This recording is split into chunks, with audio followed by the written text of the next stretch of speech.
Dear students, today we shall discuss Act 5, Scene 1, page 130 onwards. To understand the scene, you have to keep in mind that we have reached the climax of the play. And in this scene of Act 5, you'll find that Prospero has decided to forgive his enemies if they were truly repentant. Since we are nearing the end of the play, in this scene you will also find that the truth is revealed by Prospero. He reveals the true identity.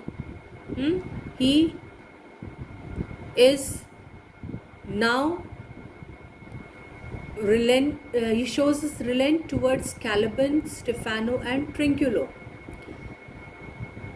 You find here that after the wedding of Ferdinand and Miranda, Prospero proposes to go to his native,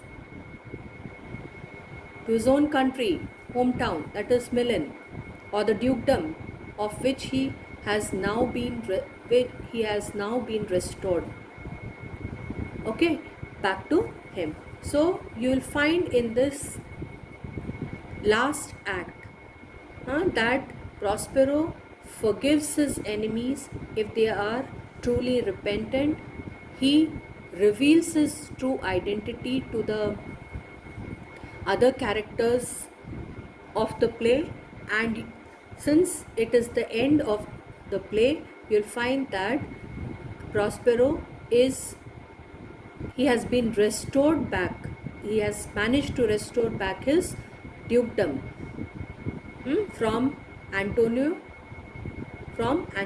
who had taken from him forcibly. Let's begin with the scene. The scene is taking place before Prospero's cell. Enter Prospero in his magic robes and Ariel. When the scene begins, Prospero says, "Now does my project gather to a head. My charms crack, not my spirits obey, and time goes upright with his carriage. How is the day?" So he's saying here about the project. He is saying about the plan. It is about to reach to its head. That means climax. So Prospero is making a mention in the very beginning of the scene that his plan is now about to reach the climax. Then he's saying about his magic charms. They do not fail. His spirits obey his orders. Time marches on smoothly to produce the final result. And then he is asking, what time is it? How is the day means what time is it? Ariel responds here, on the 6th hour, at which time, my lord, you said our work should cease. So it is nearly 6 o'clock, and at this time you said our work would be completed. Prospero, I did say so. When first I raised the tempest, say my spirit, how fates the king and his followers. So he's saying that yes, I told. When I first raised the storm, I had told that we should complete our task before the time gets over, or before the stipulated time. So he says here, but tell me, Ariel, how the king and his followers are getting on. Ariel then says, confined together.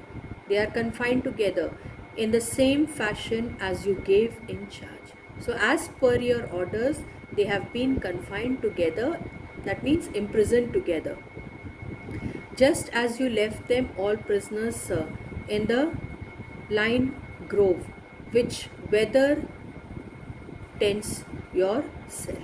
So it's told over here that in the same way as you had asked me to do, they have been confined together, and all the prisoners, they are in the lime groves.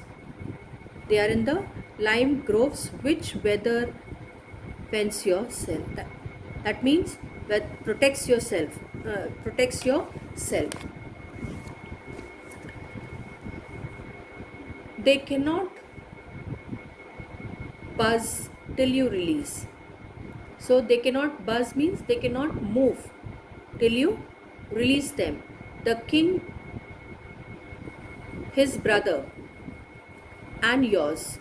King over here refers to Alonso, his brother is Sebastian, and your brother is Antonio. Abide all three distracted, and the remainder mourning over them, brimful of sorrow and dismay, but chiefly him that you termed Sir, the good old Lord Gonzalo.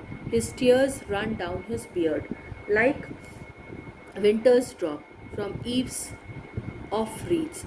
Your charm so strongly works them that if you now beheld them, your affections would become tender. Now it's told over here that Alonso, Sebastian, and Antonio, these three are getting unstable mentally. The others, they are mourning for their condition. Then he's asking about Gonzalo, and he says that good Lord Gonzalo, his tears run down his beard. This reflects the pathetic condition of Gonzalo. And it is being told here, like winter's drops from eaves of reeds. The comparison is made here, running down of tears from his beard, that is being compared to the icicles from the protruding edge of a roof of thatched cottages. Your charm so strongly works them. So magical charm has affected them very strongly, that if you now beheld them, your affections would rather become tender. So if you were to see them now, you would be moved with sympathy for them. So you have to keep in mind that since we are nearing the end of the play, the situations that are being created at the end of the play is to arouse sympathy. So as it has been told in the very beginning, that if the characters are, or if the enemies of Prospero are really repenting, then they may be forgiven. So Ariel over here is bringing before Prospero the clear picture, about all the characters, or about all the enemies. And he says that if you see them now, at present, if you see them, then you will find that you will be moved with sympathy for them.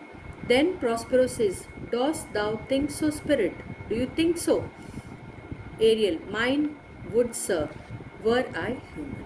So if I was a human, I would definitely sympathize for the conditions of the people who have been punished here on this island. Prospero then says, and mine shall.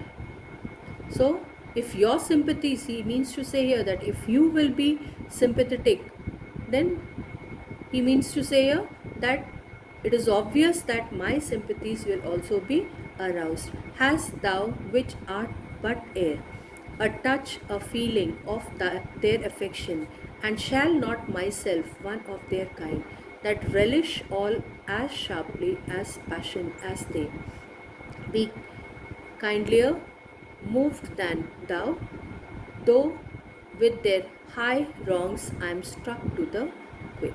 So in this speech he says, in this verse of Prospero, it is being told that he will be sympathetic, his sympathies will be aroused if Ariel is sympathetic towards them.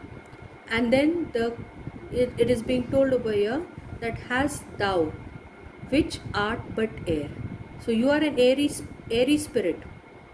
You are an airy spirit. If you have been pained, if you have sympathy with their pains, then shall I not have? Because he is sensitive. Being a human being, he is sensitive. He has emotions. He has feelings. One of their kind. He is also one of their kind. That means he is a human being like them, that relish all as sharply. So he has feelings as keenly as the other human beings have. Passions are also, deep feelings are also present within him. As they be kindlier moved than thou art. So he is filled with compassion. He is also filled with compassion for thou with their high wrongs.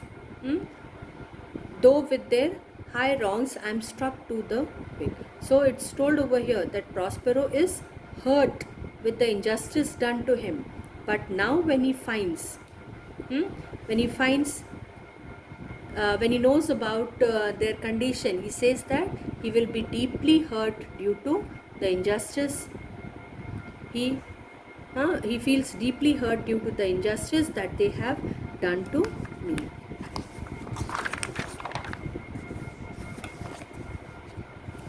Yet, with my nobler reason against my fury, do I take part. The rarer action is in virtue than in vengeance, they being penitent.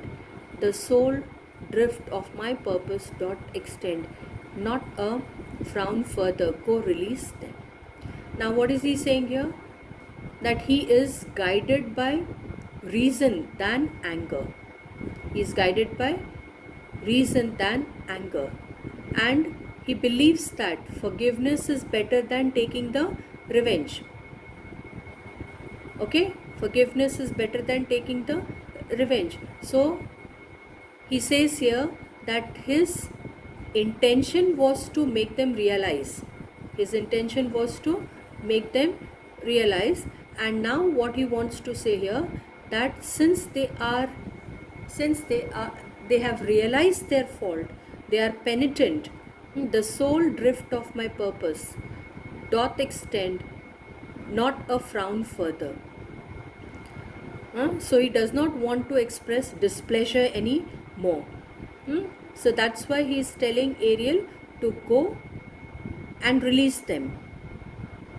He is telling Ariel to go and release them. Ariel, my charm, I will break their senses, I will restore, and they shall be themselves. So what is he trying to say in the last few lines? That he will end up his magic. The magical powers will be suspended, and it's only they were bound here just because of his magical powers. Now he says that he will suspend his magical powers, and what he means to say here, and I will restore that, and they shall be themselves. So he says that he wants to release them, and he wants them to live their normal lives. And Ariel then says, I will fetch them, sir. That means he will follow the commands of Prospero, and he will fetch them here, bring them here. With this, Ariel exits from the scene.